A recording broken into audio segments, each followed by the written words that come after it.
welcome to my kitchen. Today I'm going to be showing you how to make some really delicious, quick and easy ceviche.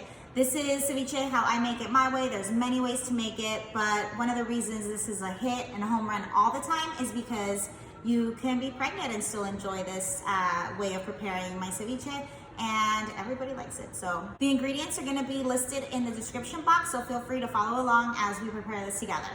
So in a bowl, I have already chopped finely into little cubes my cucumber, and I'm gonna be working on my onion. Now, the way I cook is I cook everything to taste and to sight.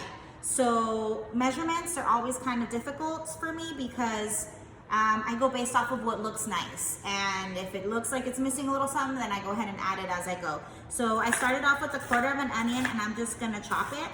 My onion is looking pretty finely chopped. And uniform in shape, so each little piece kind of looks the same. So I'm gonna go ahead and add it in my bowl. The reason I like to use purple onion is because you're able to see, as in terms of color, how much onion is actually in your mixture versus white. The cucumber is a light color, so then it kind of gets lost in there if it's your first time making it. You know, it can get a little bit, you don't know how much you're mixing, so I'm just gonna go ahead and mix it, see how it looks like color-wise.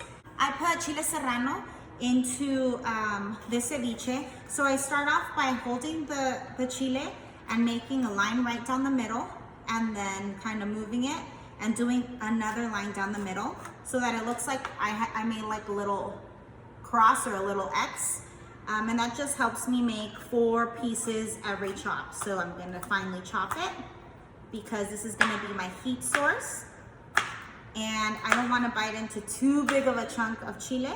I just want it to have the flavor in there, and I do leave the seeds in. So since this is all to taste, my husband and I are going to be the only ones eating the ceviche. Unfortunately, we're in quarantine, so we're not going to be having people over for a while.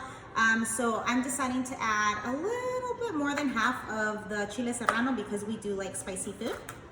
But again, this is to taste. So I'm gonna go ahead and add that to my bowl as well. Just give it a quick mix. And off camera, I did squeeze 5 yellow lemons into this bowl right here. This is all lemon juice, and this is what I'm gonna use to kind of cook my shrimp. So it takes up around half of, it almost coats the whole thing, which is what you want. So again, your measurements can differ depending on how much you're making, but you want it to at least cover all the vegetables, your lemon juice. This is my cilantro. I also do this just based off of sight. So I go ahead and finely chop it and then add it to my mixture. All right, I added my cilantro, and then again, I mix it just to make sure that it all kind of looks nice and I can get an idea as to how much green is in my food, if I need to add a little bit more cilantro, or if I maybe need to cut back. So there you go. This is what it's looking like so far. And now we move on to the part that makes my ceviche a little bit different than most. So I remember being pregnant with my first kid, craving ceviche, and rule of thumb over here is that you cannot have raw fish because you risk getting sick. So I went to the restaurant and they're like, "Ma'am, we can cook the shrimp for you and you can have ceviche." And I was like, "Oh shit." So ever since then, I cook my ceviche whether I'm pregnant or not. So I'm gonna show you guys how we do that. This recipe calls for peeled and deveined shrimp. I really love to just use things that I have in my kitchen. I love to freeze things. So this particular brand from Trader Joe's, it's called the Wild Argentinian Red Shrimp, is already peeled and deveined. All I do is rinse it and warm it, and then once the shrimp is cooked, which means it stops being translucent and it turns a nice pink color, I put it on this chopping block and we're gonna get started. Here is my shrimp. I put in about 1 pound of shrimp in here, and I'm just gonna finely chop it as well. Some people like big chunks of shrimp. I prefer mine really finely chopped, and to kind of have the cucumber and onions be a little bit bigger than the chunks of shrimp. And most of the time, if I'm perfectly honest, is because shrimp is more expensive and it's cheaper to buy vegetables and add them in there. So you can do however you like, but I like my shrimp finely chopped. I have roughly chopped up my shrimp, and I'm just gonna add it all into my bowl. Of course, with clean hands, just gonna dump it all in there. And this is the part where you want to then move on to salting and peppering the mixture up until the very last minute when the shrimp is added. So I'm gonna mix it just to, again, see if it needs a little bit more green, a little bit more purple. This is part of the reason I like using different colors other than it looking beautiful. If you're new or if you just are in a hurry and you're not measuring, you get an idea. So right now it's looking pretty even. I'm going to be adding black pepper. And you can go heavy-handed on this. I like to see black pepper when I am getting a spoonful of ceviche into my tostada. So this is to taste. If you don't like black pepper that much, then don't add too much black pepper, you know. It's all to your liking. But I personally love to see black pepper in here. All right, and now I'm going to use salt. And this is all to taste, okay? You can use sea salt. I don't have any loose one right now. So I'm just gonna sprinkle some and mix it. And then this is where we're gonna see how it tastes. Mixing it all together to make sure that the salt and the pepper is nicely integrated so you can get an idea of what your food tastes like.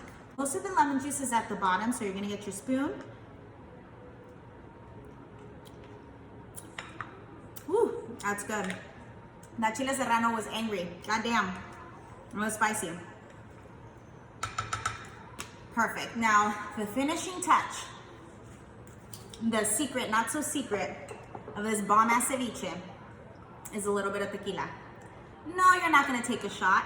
You're gonna put a little baby splash in here. So I'm gonna show you, get a good tequila, reposado and above, and you're gonna just give it a splash. And what I mean a splash is, this is not the right time to get all fucked up and heavy-handed and put a big shot in there. No, we wanna put a splash. This is what I mean. That's it. Control yourself. I know you want to add some more tequila in here. Martha, why are you adding tequila? Because I don't fucking remember why. Now we're going back to regular ceviche round. Mix it all together.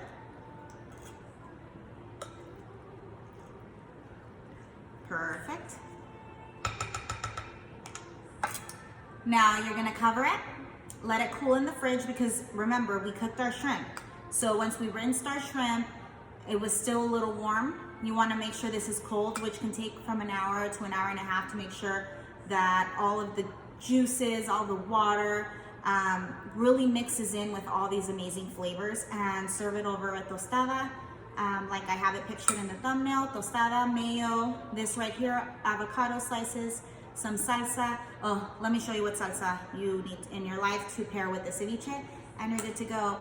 Valentina. The real ones know, okay? Add that shit onto your tostada. I really hope that you guys try this out. Let me know in the comments or tag me on my Instagram once you guys make it, because I'd love to see you guys try this out. And don't forget to subscribe to my YouTube channel. Hope you guys have a great one. Bye. And here is an up-close look at the ceviche. This is the pepper I'm telling you guys about that I like showing every time I get a spoonful. So again, this is all to your liking. If you like onion, add more onion. If you guys want to see more green in here, add more green in here. This is basically it.